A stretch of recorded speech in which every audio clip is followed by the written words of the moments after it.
The Ballad of Never After by Stephanie Garber. Bonus chapter, Jax. I don't know what you're hoping to find, but I guarantee whatever you discover in my head, you won't like it. You might have heard stories that say my heart has started beating again, and while that may be true, a heartbeat changes nothing about who I am. If I had the choice, I'd rip my heart out entirely. If you're looking for pure motives, good reasons, or anything else that has some sort of virtue attached, you're not going to find it here. You'll just end up like her. Sweet little Evangeline Fox. If I had any of those virtuous feelings, I might feel sorry for her as I follow her down another hall of this wretched castle. It's dark, and her movements are tense, flitting between mousy and rapid quick. I think she senses I'm near, but she probably imagines that if she ignores me, I'll go away. I won't. I want this too badly, and she's not that lucky. In fact, Evangeline might be one of the unluckiest people I've ever met.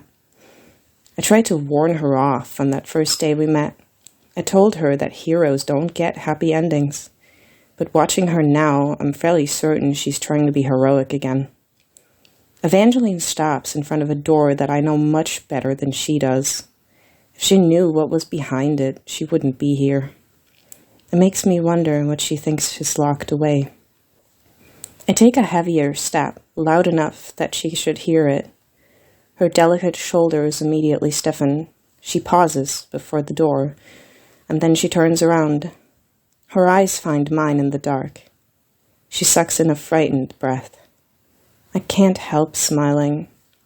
I doubt she can see it with her fragile human eyes, but maybe she can because I hear her mortal heart begin to pound. Slowly, I step out of the dark. Go away, Jax. Evangeline clutches her lantern like a sword. It's almost cute that she thinks anything she says or does could scare me off. I know what you did, and I don't want to see you. I shove my hands into the pockets of my trousers. Human emotions can be so tedious. Although, for someone who says she doesn't want to see me, Evangeline is doing a lot of looking. She watches my every move. Her mouth is clammed tightly shut, but I still see her struggle. I see her taking me in, hoping she can find something good inside me. But perhaps she'd run out of her precious hope. The unguarded way she looks at me doesn't last long. After a quick second, her eyes harden, or they attempt to. Even when Evangeline was stone, she was still soft. She cares too much, hopes too much, forgives too easily. I can tell she wants to hate me, but she's not quite there. I consider pushing her over the edge. I could easily make her hate me, which would make this dull night more interesting. But I still need her willing blood. I make an effort to sound more human, softening my voice to something I hope sounds apologetic. I understand if you're upset. If, she cuts in, you poisoned my husband. I'm tempted to laugh, but I doubt she'll be happy that I find her anger entertaining. Instead, I merely shrug. I didn't kill him. That's not something you earn points for. Her voice cracks, anger disappearing as quickly as it came. Hurt flashes across her face. She thinks I hurt her. I didn't. Any hurt she feels is her own fault. I've repeatedly told her what I am, but it seems she needs another reminder. You need to stop holding me to human standards. I'm a fate. That's exactly why I don't want to see you. I think Evangeline wants to sound angry, but her voice hitches, as if she's about to cry. Since I met you, my first love was turned into stone. I was turned into stone. Then I was turned into a fugitive. Multiple people have tried to murder me, and you've poisoned my husband? You already said that one. I sigh and lean against a nearby bookshelf, which successfully angers her again. I'm not going to apologize for being what I am. And you're conveniently forgetting that before we met, you were a sad orphan with a broken heart and a wicked stepsister. After I stepped in, you became the sweetheart savior of Valenda, married a prince, and became a princess. Those things only happened because they served your twisted interests. Children treat their toys better than you treated me. Her gray eyes rake over me as if I'm a monster she would never touch. If that were true, she'd be better off, but I watch her free hand betray the truth. It clamps into a fist. She's angry enough to hit me, to hurt me. Either way, she still wants to touch me. I can't help taunting her now. I narrow my eyes, lowering them a little. Then why didn't you stab me, little fox? The other night in the crypt. I threw you a dagger, and I was close enough for you to use it.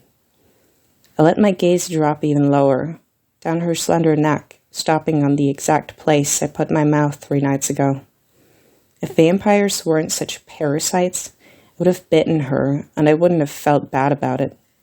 In fact, I know I would have enjoyed it. I bet good little Evangeline would have enjoyed it, too.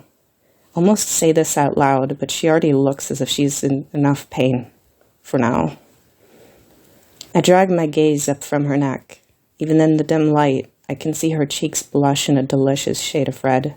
I watch her attempt to banish the color as she dares to look me in the eyes again. I made a mistake that night in the crypt. But give me another chance and I won't hesitate to stab you. I'm almost tempted to test that claim. Now that there is no risk of me becoming a vampire, it would be more fun to bite her and see just what she does. I can't decide if she'd gasp or moan or forget to breathe altogether. But unfortunately, I'm not here for fun. You'll have to do more than wound me if you wish to get rid of me. If you really want me out of your life forever, help me find the missing stones and open the Valerie Arch. Then I'll promise you'll never see me again. As much as I love that, I'm never going to open that arch for you. What about for Apollo? Evangeline glares, and for the first time, her face looks truly hard. Don't you dare say his name. I'm tempted to meet her glare with one of my own. I know Apollo far better than she does, and I don't like this protectiveness she feels for him. But talking her out of it would be a counter to my goal. If you agree to help me, I'll wake him from his suspended state. If you actually believe I would do that, you're delusional. I don't need you to save Apollo. I found another way. She defiantly lifts her chin towards the sealed library door. Her rebellious confidence is truly entertaining. I can't help laughing at just how wrong she is. You think you'll find a cure for Apollo in there? I know I will, she says, but her defiance slips for just a second as she curiously eyes the apple in my hand. I was unaware I'd taken it from my pocket, but it's a good reminder I need to leave soon.